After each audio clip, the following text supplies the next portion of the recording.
Bonsoir, bonsoir ou bonjour. Pour se détendre et apprendre aussi. Aujourd'hui, ce soir, je vous lis un conte arabe, un conte classique. Le roi Tisserand. Dans les temps anciens, il y avait un puissant sultan du nom de Haroun el-Rachid. Il était le calife de Bagdad. Ce monarque avait une femme de grande intelligence et de bons conseils. Un jour, elle insista auprès de lui. « Monseigneur, le pouvoir est capricieux et la vie pleine de surprises. Apprends un métier manuel. Les mains, on les emporte toujours avec soi. Un jour ou l'autre, l'apprentissage d'un métier révélera son utilité. » Le calife accepta et choisit l'art du tissage et de la broderie. Il fit venir un grand maître tisserand-brodeur et commença son apprentissage. Plus que le tissage des tapis, il affectionnait la broderie au fil d'or. Par amour du cheval, il inclinait au travail minutieux sur le cuir destiné aux selleries. Mais son érudition le poussait à la calligraphie pour orner les couvertures des manuscrits. Durant 7 longues années, il partagea son temps entre ses responsabilités et sa nouvelle passion pour la broderie fine.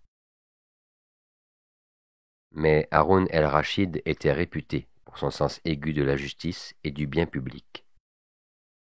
Accompagné de son vizir, il avait l'habitude de se déguiser en simple marchand et de se glisser au milieu de la foule pour s'enquérir de la vie de ses sujets. Un soir, pour une raison inconnue, il s'enfuit seul à travers de sombres ruelles. Il marchait quand, soudain, il tomba au fond d'un trou. C'était un piège préparé par des bandits détrousseurs qui devinrent furieux de le trouver sans bourse et les poches vides.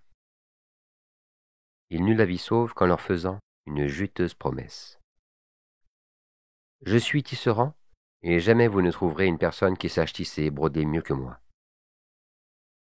C'est ainsi qu'il se retrouva esclave parmi les esclaves. De l'aube au crépuscule, il tissait des tapis et exécutait de magnifiques broderies que le maître revendait à prix d'or. Tandis que sa police le recherchait inlassablement dans tout le royaume, le roi mûrissait un projet pour recouvrer sa liberté. Il attendait patiemment le moment propice, car l'infinie cupidité de son geôlier était un atout.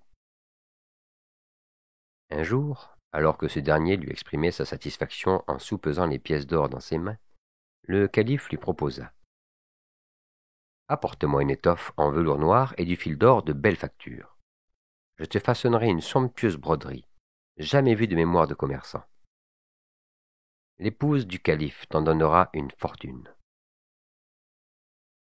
Aussitôt, on fit remettre à l'esclave le tissu et une bobine de fil d'or. Il ne fallait pas perdre un instant.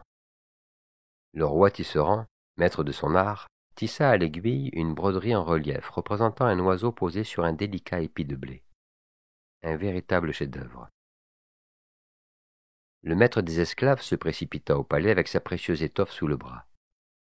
Il demanda audience et fut reçu. Il déroula la magnifique pièce devant la sultane qui poussa un murmure de ravissement. « Oh, cela ferait un somptueux vêtement de cérémonie. » Mais à l'observation, un détail attira son attention. En effet, l'épi de blé sur lequel l'oiseau était posé demeurait bien droit. Or, le poids de l'oiseau aurait dû le faire pencher. Intriguée, elle regarda de plus près. Elle sentit soudain son cœur bondir dans sa poitrine. Elle venait de reconnaître la dextérité de l'aiguille de son mari.